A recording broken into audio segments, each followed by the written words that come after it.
Hello friends, welcome back to my channel. ನಾನು ನಿಮ್ಮ ಕಲಾ. ಹೇಗಿದ್ದೀರಾ ಎಲ್ಲರೂ? ನಾನು ಕೂಡ ಚೆನ್ನಾಗಿದ್ದೀನಿ. ಇವತ್ತಿನ ವಿಡಿಯೋ ಬಂದು ನಾನು ಹಳೆ ಬಟ್ಟೆಗಳನ್ನ ಯಾರಿಗೆ ಕೊಡಬೇಕು, ಯಾರಿಗೆ ಕೊಡಬಾರ್ದು, ಅಂಥವರಿಂದ ಏನು ದೋಷ ಬರುತ್ತೆ ಅಂತ ಹೇಳಿ ನಾನು ಇವತ್ತಿನ ವಿಡಿಯೋದಲ್ಲಿ ಶೇರ್ ಮಾಡ್ತಾಯಿದ್ದೀನಿ. ಫ್ರೆಂಡ್ಸ್, ಬನ್ನಿ, ಯಾರ್ಯಾರಿಗೆ ಕೊಡಬೇಕು, ಎಂಥವ್ರಿಗೆ ಕೊಡಬೇಕು, ಎಂಥವ್ರಿಗೆ ಕೊಡಬಾರ್ದು, ಎಂಥವ್ರಿಗೆ ಕೊಟ್ಟರೆ ದೋಷ ಬರುತ್ತೆ ಅನ್ನೋದನ್ನ ನಾನು ಇವತ್ತಿನ ವೀಡಿಯೋದಲ್ಲಿ ಶೇರ್ ಮಾಡ್ತಾಯಿದ್ದೀನಿ. ಫ್ರೆಂಡ್ಸ್, ಯಾರೆಲ್ಲ ನನ್ನ ಚಾನಲ್ನ ಸಬ್ಸ್ಕ್ರೈಬ್ ಮಾಡ್ಕೊಂಡು ನೋಡಿಲ್ಲ ಅಂಥವ್ರು ಈಗಲೇ ಸಬ್ಸ್ಕ್ರೈಬ್ ಮಾಡ್ಕೊಂಡು ನೋಡಿ. ಫ್ರೆಂಡ್ಸ್, ತುಂಬ ಇಷ್ಟ ಆಗುತ್ತೆ ಅಂದ್ಕೊಂಡಿದ್ದೀನಿ. ತಪ್ಪದೆ ಒಂದು ಲೈಕ್ಸ್ ಕೊಡಿ, ಕಮೆಂಟ್ಸಲ್ಲಿ ಕಮೆಂಟ್ಸ್ ತಿಳಿಸಿ. ಫ್ರೆಂಡ್ಸ್, ಬನ್ನಿ. ಹಳೆಯ ಬಟ್ಟೆಗಳನ್ನು ತಪ್ಪಿಯೂ ಇಂಥವರಿಗೆ ಕೊಡಬೇಡಿ. ಫ್ರೆಂಡ್ಸ್, ಹಳೆಯ ಬಟ್ಟೆ ಕೊಡುವಾಗ ಈ ಕ್ರಮವನ್ನು ಅನುಸರಿಸಿ ಕೊಡಬೇಕು. ಫ್ರೆಂಡ್ಸ್, ಯಾವ ರೀತಿ ಕೊಟ್ಟರೆ ಒಳ್ಳೆಯದಾಗುತ್ತೆ ಅನ್ನೋದು ನಾನು ಇವತ್ತಿನ ವಿಡಿಯೋದಲ್ಲಿ ನಿಮಗೆ ಶೇರ್ ಮಾಡ್ತಾ ಇದ್ದೀನಿ. ಸುಡುಗಾಡು ಸಿದ್ಧವರು ಜನಾಂಗದವರು ಅಂತೇಳಿ ಬರ್ತಾರೆ. ಅಂದರೆ ಬುಡ್ಕಿಯವರು ಮನೆ ಬಾಗಿಲಿಗೆ ಏನೇನು ಅಂದರೆ ತಮಟೆ ಹೊಡ್ಕೊಂಡು ಬರ್ತಾರಲ್ಲ, ಅಂಥವ್ರಿಗೆಲ್ಲ ಬಟ್ಟೆನ ಕೊಡಬಾರ್ದು. ಅಂಥವರು ಮಾಟ ಮಂತ್ರ ಎಲ್ಲ ಮಾಡ್ತಾರೆ. ಅವ್ರು ತುಂಬ ಪ್ರಭಾವಶಾಲಿ ಶಕ್ತಿ ಇರೋಂಥರಂತೆ. ನಮಗೆ ಅವರು ವಾಮಾಚಾರಗಳಿಗೆ ಅಂಥ ಬಟ್ಟೆಗಳನ್ನ ಯೂಸ್ ಮಾಡ್ತಾರಂತೆ. ಅದರಿಂದ ನಮಗೆ ತೊಂದರೆ ಆಗುತ್ತೆ ಅನ್ನೋದು ನಮ್ಮ ಹಿರಿಯರು ನಮಗೆ ಹೇಳ್ತಾರೆ. ನನಗೂ ಕೂಡ ನಮ್ಮ ತಾಯಿಯವರು ಹೇಳಿದರು. ಇದರಿಂದ ಮನೆಗೆ ದೋಷ ಆಗುತ್ತೆ, ಮಕ್ಕಳಿಗೆ ಆರೋಗ್ಯ ತೊಂದರೆ ಆಗುತ್ತೆ, ಧನಲಾಭ ಕಡಿಮೆ ಆಗುತ್ತೆ, ನಮಗೆ ಎಲ್ಲ ರೀತಿಯಲ್ಲೂ ನಮಗೆ ನಷ್ಟ ಆಗುತ್ತೆ. ಫ್ರೆಂಡ್ಸ್, ಇದರಿಂದ ನಾವು ವಾಮಾಚಾರ ಮಾಡೋವಂಥವರಿಗೆ ಬಟ್ಟೆಗಳನ್ನ ಕೊಡಬಾರ್ದು.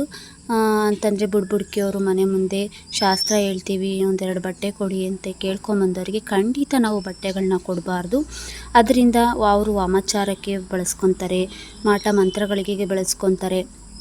ಇದರಿಂದ ನಮಗೆ ತೊಂದರೆ ಆಗುತ್ತೆ. ಮತ್ತು ಯಾರಿಗೆ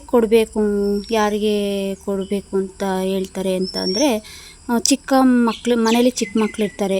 ಆ ಬಟ್ಟೆಗಳನ್ನ ನಾವು ಯಾವತ್ತೂ ಎಸಿಬಾರ್ದು, ಯಾರ್ಯಾರಿಗೋ ಕೊಡಬಾರ್ದು. ಹರಿದಿರೋ ಬಟ್ಟೆಗಳನ್ನ ಕೊಡಬಾರ್ದು. ಅಂಥ ಮಕ್ಕಳ ಬಟ್ಟೆಗಳನ್ನ ನಾವು ವಾಶ್ ಮಾಡಿ ಕ್ಲೀನಾಗಿ ಒಗೆದು ಒಣಗಿಸಿ ಅವನ್ನ ಮರ್ಚಿಟ್ಟು ಎಲ್ಲೆಲ್ಲೋ ಎಸಿಬಾರ್ದು, ಗಂಟು ಕಟ್ಟಿಡಬಾರ್ದು. ಹರಿದ ಬಟ್ಟೆಗಳನ್ನ ಯಾರಿಗೂ ಕೂಡ ನಾವು ಕೊಡಬಾರ್ದು. ಹರಿದ ಬಟ್ಟೆಗಳನ್ನ ಕೊಟ್ಟರೆ ನಮಗೆ ದೋಷ ಬರುತ್ತೆ. ಫ್ರೆಂಡ್ಸ್, ಅದರಿಂದ ಮನೆಗೆ ಧನಲಾಭ ನಷ್ಟ ಆಗುತ್ತೆ, ಆರೋಗ್ಯ ತೊಂದರೆ ಆಗುತ್ತೆ.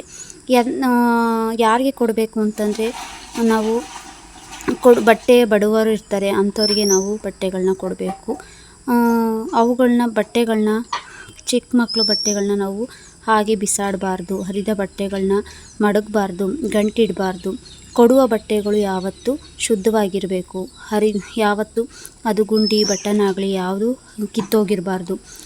ಶನಿವಾರದತ್ತು ಬಕೆಟಿಗೆ ಒಂದು ಚಿಟಿಕೆ ಉಪ್ಪನ್ನು ಹಾಕಿ ಸೀರೆಗಳನ್ನಾಗಲಿ ಬಟ್ಟೆಗಳನ್ನಾಗಲಿ ನಾವು ನೆನೆ ಹಾಕಿ ಒಗೆದು ಅದನ್ನ ಶುದ್ಧ ಮಾಡಿ ಒಣಗಿಸಿ ಐರನ್ ಮಾಡಿ ಅದನ್ನು ನಮಗೆ ಕೊಟ್ಟರೆ ನಮಗೆ ಒಳ್ಳೆಯದಾಗುತ್ತೆ ಅನ್ನೋದು ನಮ್ಮ ನಂಬಿಕೆ.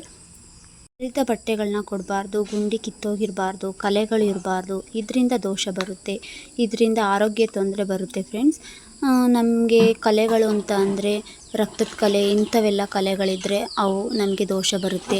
ನೋಡಿ, ಬಟ್ಟೆಗಳನ್ನ ಕೊಡಬೇಕಾದ್ರೆ ಕೊಡುವಂಥವ್ರು ಕೂಡ ಇಸ್ಕೊಳ್ಳೋವಂಥವ್ರು ನಮಗೆ ಯಾವುದೇ ರೀತಿ ಶಾಪಗಳನ್ನ ಹಾಕಿರಬಾರ್ದು. ನೋಡಿ, ಎಷ್ಟು ಚೆನ್ನಾಗಿರೋ ಬಟ್ಟೆಗಳನ್ನ ಕೊಟ್ಟಿದ್ದಾರೆ ಇವರು ಅಂತ ಹೇಳಿ ನಮಗೆ ಆಶೀರ್ವಾದ ಮಾಡಬೇಕು. ಫ್ರೆಂಡ್ಸ್, ಅಂಥವರಿಗೆ ನಾವು ಬಟ್ಟೆಗಳನ್ನ ಕೊಡಬೇಕು. ಸೀರೆಗಳನ್ನ ಕೊಡುವಾಗ ಅಂದರೆ ಸೀರೆಗಳನ್ನು ಕೆಲಸದವ್ರಿಗೆ ಕೊಡುವಾಗ, ಬೇರೆಯವರಿಗೆ ಯಾರಾದರೂ ಕೇಳಿದವ್ರಿಗೆ ಕೊಡಬೇಕಾದ್ರೆ ಒಂಟಿ ಸೀರೆನ ಕೊಡಬಾರ್ದು. ಫ್ರೆಂಡ್ಸ್, ಅದ್ರ ಜೊತೆಗೆ ಒಂದು ಬಟ್ಟೆಯನ್ನಾಗಲಿ ಒಂದು ಬ್ಲೌಸ್ ಪೀಸನ್ನಾಗಲಿ ಅದಕ್ಕೆ ಸೇರಿಸಿ ನಾವು ಸೀರೆನ ಕೊಡಬೇಕು.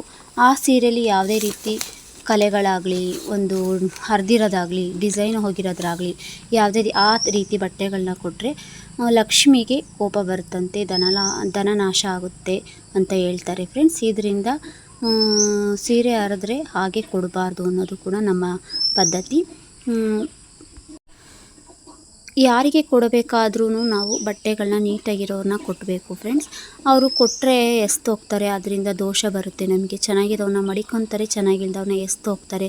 ಅದರಿಂದ ನಮಗೆ ಅನಾರೋಗ್ಯ ಮತ್ತು ಚರ್ಮ ರೋಗಗಳು ಬರುತ್ತವೆ. ಬೇರೆಯವ್ರ ಬಟ್ಟೆಗಳ್ನು ಕೂಡ ನಾವು ಯೂಸ್ ಮಾಡಬಾರ್ದು. ಮತ್ತು ಅನಾಥಾಶ್ರಮದವರು ಅಂತ ಹೇಳಿ ಬಟ್ಟೆ ಕೇಳ್ಕೊಂಡು ಬರ್ತಾರೆ, ಅಂಥವರಿಗೆ ಕೊಡಬಾರ್ದು. ಅವರು ಚೆನ್ನಾಗಿರೋರನ್ನ ಮಡಿಕೊಂಡು ಚೆನ್ನಾಗಿರೋರನ್ನ ಎಸ್ತೋಗ್ತಾರೆ. ಅಂತ ಎಸೆಯೋ ಅಂಥವ್ರಿಗೆ ನಾವು ಕೊಡಬಾರ್ದು. ಬಡವರಿಗೆ ಬಟ್ಟೆಗಳನ್ನ ಕೊಡಬೇಕು. ಅದರಿಂದ ದಾನ ಮಾಡುವ ಫಲ ಬರುತ್ತೆ. ನದಿಗಳಲ್ಲಿ ಸೀರೆಗಳನ್ನು ಬಟ್ಟೆಗಳನ್ನ ಹರಕೆ ಐತೆ ಅಂತೇಳಿ ಸ್ನಾನ ಮಾಡಿ ಅಲ್ಲೇ ಬಿಟ್ಟು ಹೋಗ್ತಾರೆ. ಆದ್ದರಿಂದ ನಮಗೆ ದೇವತೆಗಳು ಅಲ್ಲಿ ನೆಲೆಸಿರ್ತಾರೆ. ಗಂಗಾ ಭಾಗೀರಥಿ ಅಂದರೆ ವಿಷ್ಣುವಿನ ಸ್ವರೂಪ. ಅಲ್ಲಿ ದೇವತೆಗಳು ನೆಲೆಸಿರ್ತಾರೆ. ಅಲ್ಲಿ ಬಂದು ಅವರಿಗೆ ಕೋಪ ಬರುತ್ತೆ. ಅದರಿಂದ ನಮಗೆ ತೊಂದರೆ ಆಗುತ್ತೆ, ಎಲ್ಲ ರೀತಿಯಲ್ಲೂ ತೊಂದರೆ ಆಗುತ್ತೆ. ಅದಕ್ಕೆ ನಾವು ಬಟ್ಟೆಗಳನ್ನ ಅಲ್ಲಿ ಎಸಿಬಾರ್ದು. ಅದೇ ಬದಲಿಗೆ ರೋಡ್ ಸೈಡಲ್ಲಿ ಅನಾಥಾಶ್ರಮಗಳಲ್ಲಿ ಇರ್ತಾರೆ ಅಂಥ ಮಕ್ಕಳಿಗೆ, ಅಂದರೆ ಅನಾಥರ ಮಕ್ಕಳುಗಳಿರ್ತಾರೆ ರೋಡ್ ಸೈಡ್ಗಳಲ್ಲಿ, ಸ್ಲಮ್ಗಳಲ್ಲಿ. ಅಂಥವರಿಗೆ ನಾವು ಚೆನ್ನಾಗಿರೋ ಬಟ್ಟೆಗಳನ್ನೇ ಧರಿಸಿ, ಅಂದರೆ ಈ ಒಗೆದು ಐರನ್ ಮಾಡಿ ಚೆನ್ನಾಗಿರೋ ಬಟ್ಟೆಗಳನ್ನ ಕೊಡಬೇಕು. ಅದರಿಂದ ನಮಗೆ ಲಾಭಗಳು ಬರುತ್ತವೆ, ಯಾವುದೇ ರೀತಿ ದೋಷಗಳು ಬರಲ್ಲ. ನಂತರ ಒಳ ಉಡುಪುಗಳನ್ನು ದಾನ ಮಾಡಬಾರ್ದು ಫ್ರೆಂಡ್ಸ್. ಮೊದಲಿಗೆ ಇದನ್ನು ನಮಗೂ ಗಮನದಲ್ಲಿಟ್ಕೋಬೇಕು. ಒಳ ಉಡುಪುಗಳನ್ನ ಯಾವತ್ತೂ ನಾವು ದಾನ ಮಾಡಬಾರ್ದು.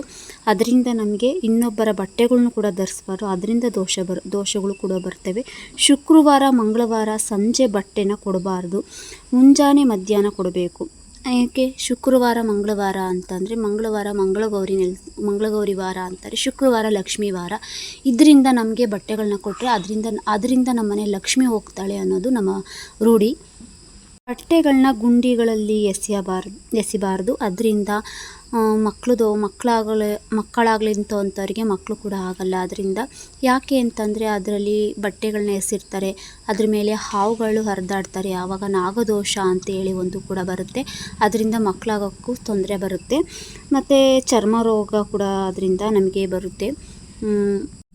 ಹಾಗಾದರೆ ಬಟ್ಟೆನ ಯಾರಿಗಾದ್ರೂ ಕೊಡಬೇಕು ಅಂದರೆ ರೀಸೈಕಲ್ ಅನ್ನೋರಿಗೆ ಕೊಡಬೇಕು ಫ್ರೆಂಡ್ಸ್. ಕೆಲಸದವ್ರಿಗೂ ಕೂಡ ನಾವು ಒಳ್ಳೆ ಬಟ್ಟೆಗಳನ್ನೇ ಕೊಡಬೇಕು. ಯಾಕೆಂದರೆ ನನಗೊಬ್ಬರು ಹೇಳಿದ್ದು ಒಂದು ಮಾತಿದೆ. ನನಗೆ ಒಬ್ಬರು ಪರಿಚಯದವರು, ಅಂದರೆ ಅವರು ಕೊಡೋ ಬೇರೆ ಕಡೆ ಕೆಲಸಕ್ಕೆ ಹೋಗ್ತಾರೆ.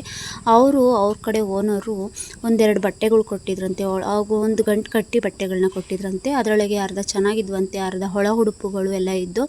ನಾವೇನು ಗತಿ ಇಲ್ವಾ, ನಾವೇನೋ ಒಂದೆರಡು ಮಕ್ಕಳು ಬಟ್ಟೆ ಕೊಡಿ ಅಂತ ಅಂದರೆ ಇವರು ಯಾವ್ಯಾವ ರೀತಿಯೋ ಹಳೆ ಬಟ್ಟೆಗಳು, ಹರಿದಿರೋ ಬಟ್ಟೆಗಳು, ಒಳ ಉಡುಪುಗಳನ್ನೆಲ್ಲ ಕೊಟ್ಟಿದ್ರು ಅಂತೇಳಿ ಕಣ್ಣೀರು ಹಾಕಿದ್ರು. ನೋಡಿ, ಕಣ್ಣೀರು ಹಾಕೋದ್ರಿಂದ ನಮಗೆ ಕೂಡ ಕೊಟ್ಟೋ ಅಂಥವ್ರಿಗೆ ಅಂದರೆ ಲಾಭ ಯಾವ ರೀತಿಯೂ ಬರಲ್ಲ, ನಮಗೆ ದೋಷಗಳು ಬರ್ತವೆ.